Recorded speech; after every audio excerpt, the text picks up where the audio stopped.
Bu insanlar istirahətsiz, tətilsiz, ailələrinə vaxt ayırmadan keçiriblər bu zamanı və yaşlanınca artıq nevroloji xəstəlikdən əziyyət çəkdikdən sonra oturub geriyə dönük düşünməyə başlayır ki, mən niyə xəstə oldum?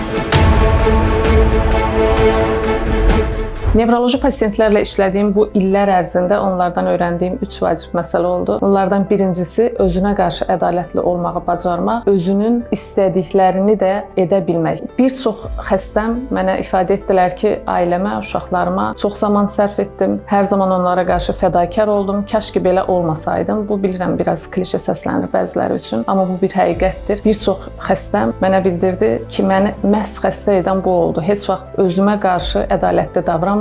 Öz istəklərimi etmədim, özümə vaxt ayırmadım, istirahət etmədim və s. Ona görə özünüzə qarşı ədalətli olmağı öyrənməyimiz lazımdır vaxtında. İkinci növbədə qeyd etmək istəyirəm, iş-həyat balansını doğru təmin etmək. Bu nədir? Bir çox iş insanı olan pasientlərim hansı ki özlərini, həyatlarını, gəncliyini, orta yaş dövrünü ağır işləməyə həsr ediblər. Bu insanlar istirahətsiz, tətilsiz, ailələrinə vaxt ayırmadan keçiriblər bu zamanı və yaşlanınca artıq nevroloji xəstəlikdən əziyyət çəkdikdən sonra oturub geriyə dönük düşünməyə başlayır ki, mən niyə xəstə oldum və bu zaman əslində yaşamağa vaxt ayırmadıqlarını başa düşürlər. Ona görə də çalışmalıyıq ki, nə qədər işləsək, nə qədər məşğul olsaq da biz ailəmizə, özümüzə vaxt ayırmalıyıq. Yəni həyatı yaşamağı da bacarmalıyıq, tətillərə getməliyik, istirahətimiz olmalıdır. İşimizlə həyatımız arasında bir balans olmalıdır və bunu pozmamalıyıq. Üçüncüsü, çox böyük nailiyyətlər xaricində də kiçik şeylərdən xoşbəxt olmağı bacarmaq lazımdır. Bir çox uğurlu